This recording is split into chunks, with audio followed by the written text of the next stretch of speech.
Hi, so I'm Vanya Maynard, and today I'm going to talk about my model of medieval Africa.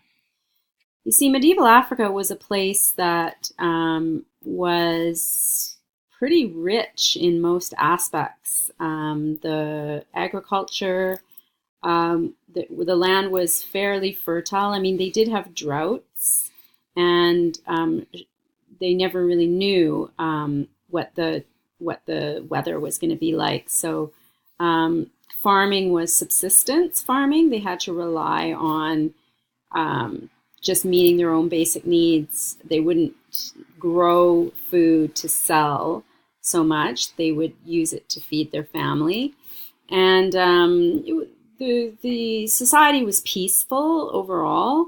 Over here, you can see the river in the village, in my West African village, the river, the Akosombo River.